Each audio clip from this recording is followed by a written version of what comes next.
Hi everyone, Aaron here for Zollotech, and the iPhone 11 Pro Max and S20 Ultra 5G are both great phones in different ways, but in this video I'm going to compare both of them, and I'll talk about everything from the price to the displays to the cameras and much more. And if you want to jump to any specific point in this video, just check the description for the time codes below.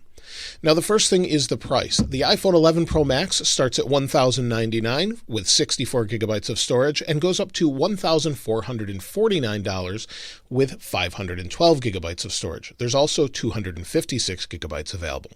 With the S20 Ultra 5G, it starts at $1,399 and goes up to $1,599.99 with 128 or 512 gigabyte options, but also offers expandable storage through the SIM card slot.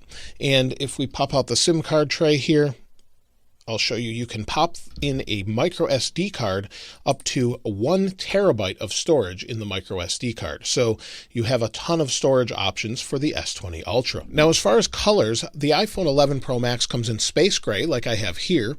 It also comes in silver, gold, and midnight green, which is the newest color. Now, for the S20 Ultra, it only comes in 2 colors, cosmic gray that I have here, and then cosmic black. And so you've only got those 2 color options. Of course, most people are going to cover these with a skin or a case or something like that, so the options may not be that big of a deal. But when it comes to the colors on the S20, they're very shiny and they're very prone to fingerprints.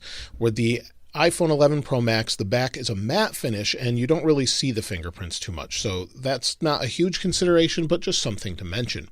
Now, as far as the size and build overall, you can see the S20 Ultra is much bigger than the iPhone, at least vertically anyway.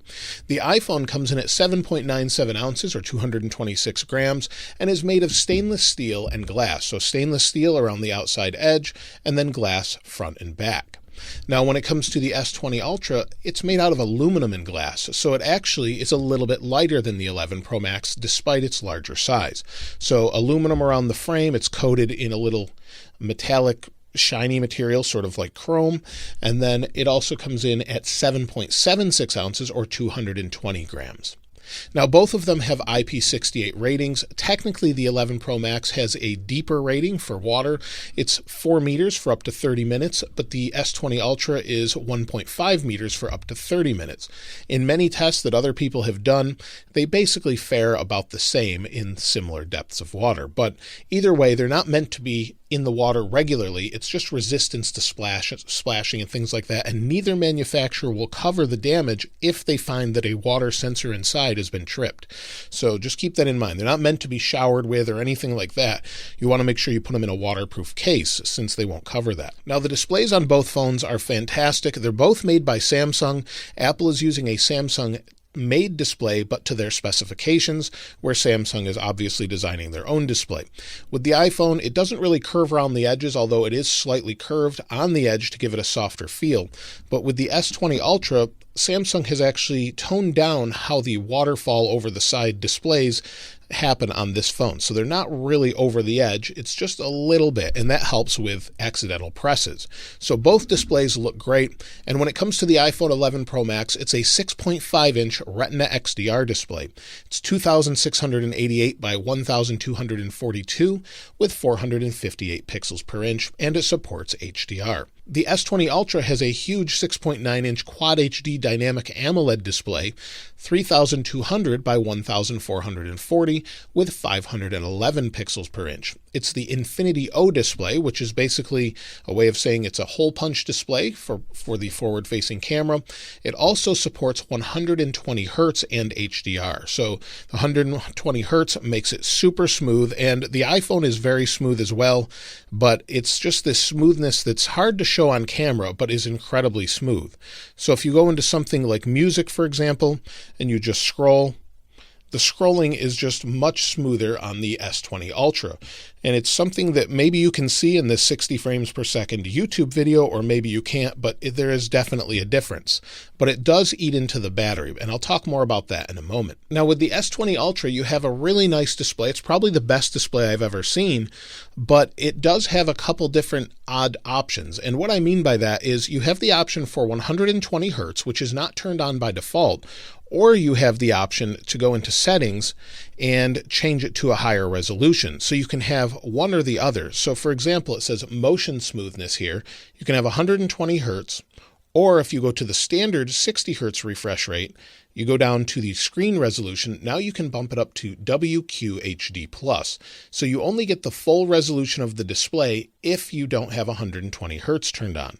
If you want the 120 Hertz motion smoothness, you need to have it in a slightly lower, closer to 1080p resolution.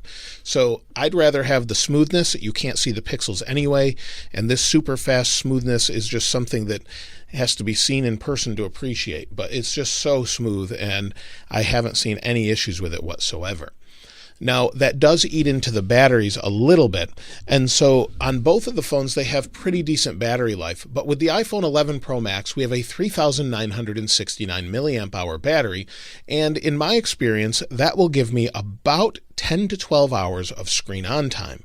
So if we allow the battery to load here over the last 10 days, you'll see this was yesterday at 3 hours and 42 minutes of screen on time, 3 hours and 23 minutes of screen off time, with just over probably about 30% of my battery being used according to this graph. The battery on the S20 Ultra is a huge 5,000 milliamp hours, but because of that 120 Hertz display, it does eat into the battery life a bit.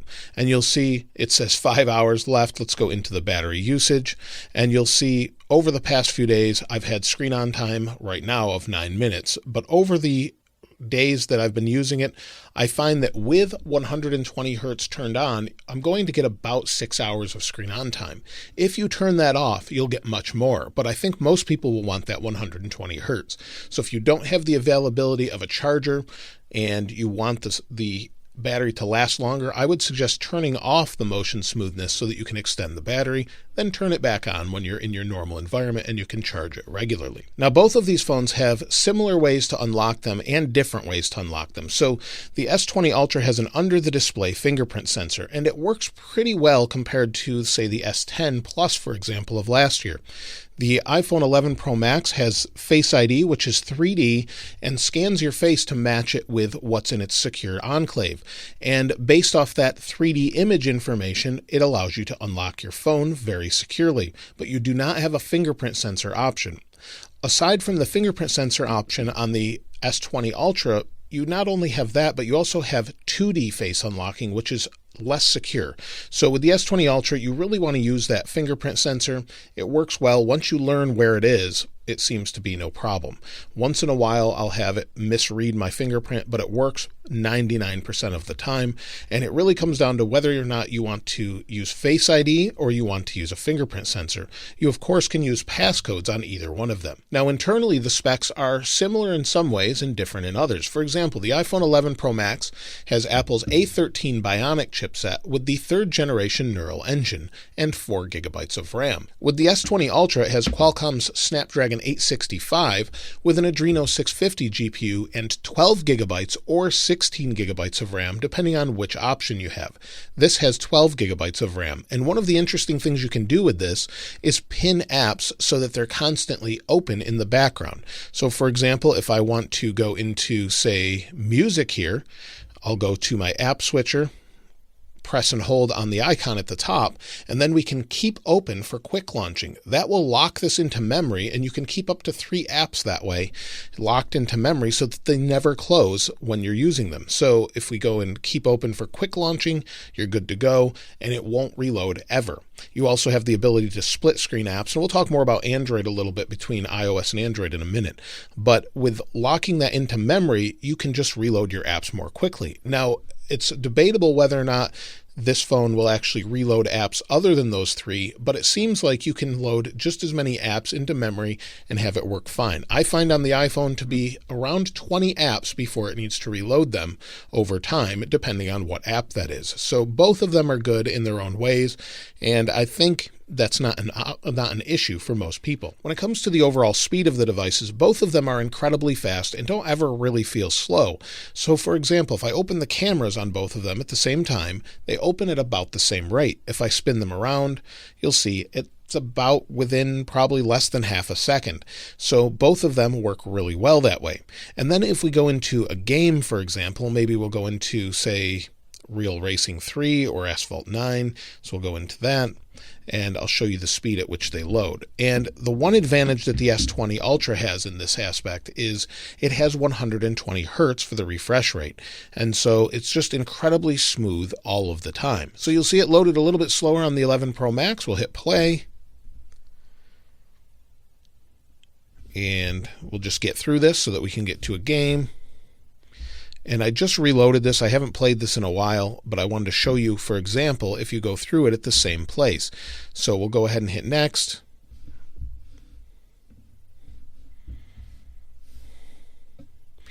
And there we go. So I loaded them at about the same time, but this gives you an idea. If you can see this and how buttery smooth it is on the S20 Ultra, I'm not sure if you can see it, but the difference is definitely there, and things seem very smooth most of the time. So in general, I'll just let this run for a second so you can see it, but it seems like everything's nice and smooth all of the time. So we'll hold the drift,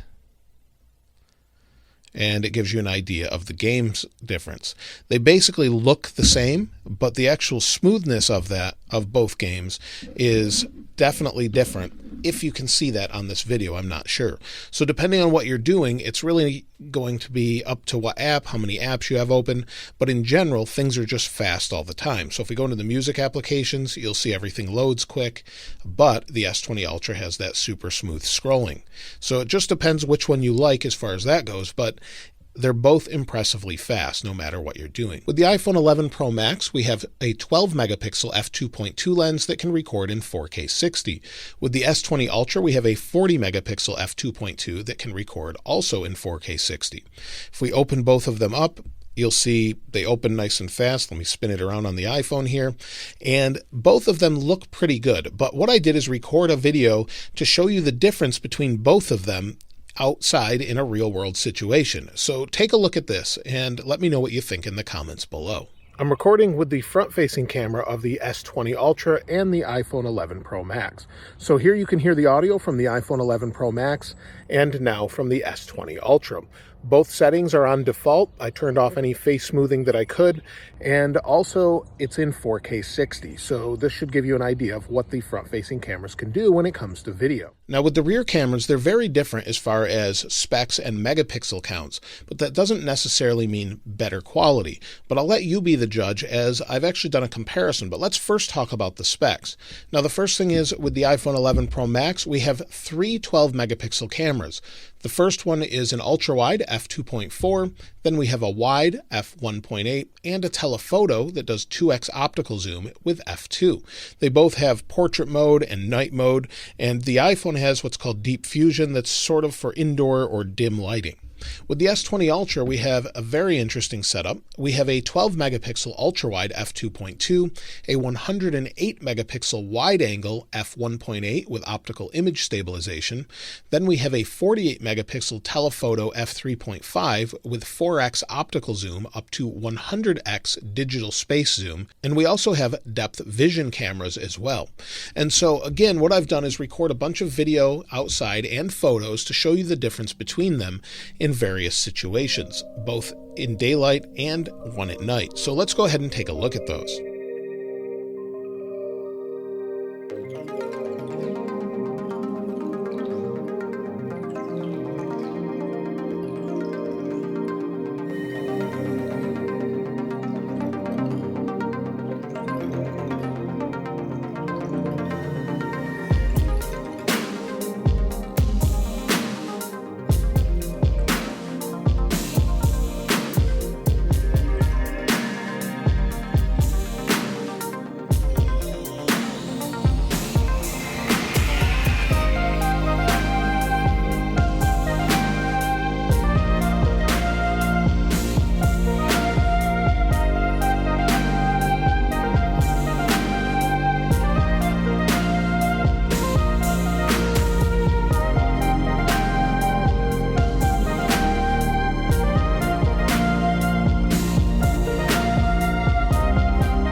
Now, both phones look pretty impressive with regular video recording in 4K, but the S20 Ultra also can record in 8K. So if we go into the settings here, you'll see rear video size, 16 by 9, 8K, 7680 by 4320.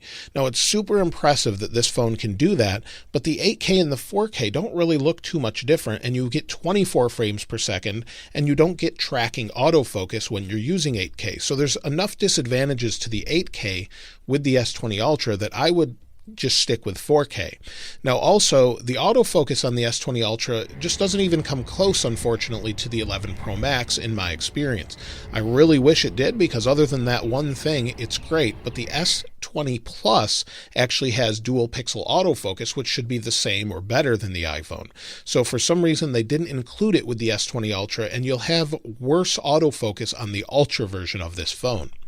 Now, one area where the S20 Ultra is probably much better is cellular options and connectivity in general. So for example, the 11 Pro Max uses an Intel modem, can do 4G LTE and Wi-Fi 6.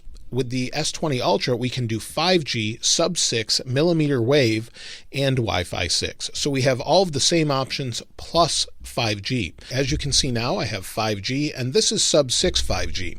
Millimeter wave is definitely not ready. It's only on specific street corners in specific cities and is more of a technology showpiece. You have to sort of be in line of sight of that millimeter wave antenna, and so it's really only useful in a few cities such as New York City, Chicago, and others around the United States. Big cities, but on specific street corners if you have Verizon and soon AT&T. So sub-6 is really the 5G that seems to be everywhere right now. And so I thought I'd do a comparison with 4G LTE on T-Mobile and sub-6 5G on T-Mobile. This is using Project Fi or Google Fi, but they also use T-Mobile sub-6. So let's go to speed test here. We'll open it up.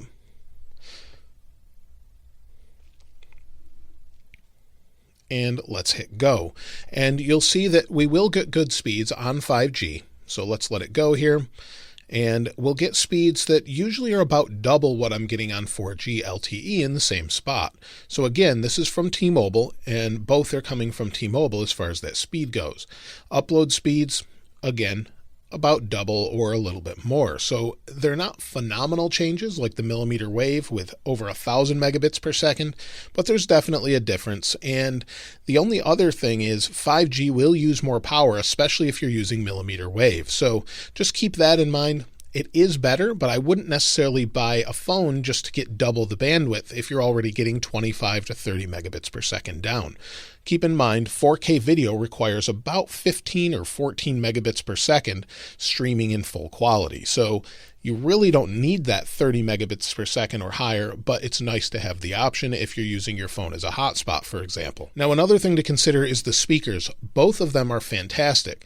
In fact, I don't know that you could hear the difference, and I'll try and show you the difference, but they both sound really good. Now, I have one of my videos set up, the same video on both phones, and I wanted you to hear what it sounds like on both of them, just so you can get an idea of the difference. Hi everyone, Aaron here for Zollotech, and this is the current offering of iPhones from Apple for 2020. This is every phone that Apple currently sells new on their website or in their stores. Now, hi everyone, Aaron here for Zollotech, and this is the current offering of iPhones from Apple for 2020. This is every phone that Apple currently sells new on their website or in their stores. Now, you may be able to get So both of them sound pretty good. I wouldn't really buy them based off their speakers. They both go equally loud. I would say the iPhone sounds a little bit clearer at the high end, but both distort a little bit as you get to higher volumes. The iPhone, I think, gets the edge a little bit in sound quality, but in general, they're very close. And in some cases, I would say the S20 Ultra has better stereo sound as well, since it's projecting sound out of the top speaker on both of them. And the interesting thing is you can't even see the top speaker on the S20 Ultra. It's in the top of the phone above the camera in between the little aluminum outside edge. So it's a really good sound despite not being able to see it. Now, finally, we've got iOS 13 versus Android with One UI. And this really comes down to which one you prefer most. Both of them have about the same amount of apps. You can see I have similar apps on both. You've got Gmail or Spark and YouTube, of course, and then Microsoft's To Do.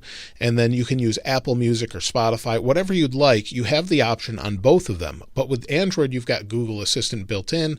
With iPhone, you have to install the Google app. So it just depends what you want to do. So you could use Google Play Music, Spotify, whatever you'd like, and you have things like Netflix or anything else. So apps are really not a consideration. Now, one thing you can do with the S20 Ultra and many Android phones that you can't with iOS is split screen. So if I go into YouTube, for example, then maybe we want email split in another view. Go back, and now we have both. So I can watch a video while going through my email, and I have the option to use both. So it's super nice that you have that option. You've got picture-in-picture and things that you don't necessarily get on an iPhone. So it's just which operating system you like best, what environment you're in as far as having Macs and iPads and Apple TV and the ecosystem in general. If you have a lot of Samsung devices, the Samsung will work better. If you have a lot of Apple devices, the iPhone will work better. So it really comes down to what works best for you. Both are phenomenally good phones. Expect discounts, though, on the S20 Ultra later in the year, as they tend to go down in price pretty dramatically halfway through. And of course, we'll have new ones from each manufacturer every year. Both get regular updates. iOS 13 has been a little bit buggy on iPhones, but with the S20 Ultra, you're getting the monthly security updates that Google puts out for Android. So you have those security updates that keep things up to date, along with bug fixes and things like that. Now, both phones I can definitely recommend, and both support things like wireless charging or fast charging. And the S20 Ultra supports fast wireless charging. So you've got lots of different options. There's accessories for both that work really well, such as the Galaxy Buds Plus or the AirPods for the iPhone, or you can use them interchangeably with each device, but they have their own ecosystem that works really well with all of the supported Samsung devices or all of the Apple devices. But either one I can definitely recommend. Let me know which one you would choose and why in the comments below. If you'd like to get your hands on this wallpaper, of course, I'll link it in the description as I always do. And if you haven't subscribed already, please subscribe. And if you enjoyed the video, please give it a like. As always, thanks for watching. This is Aaron. I'll see you next time.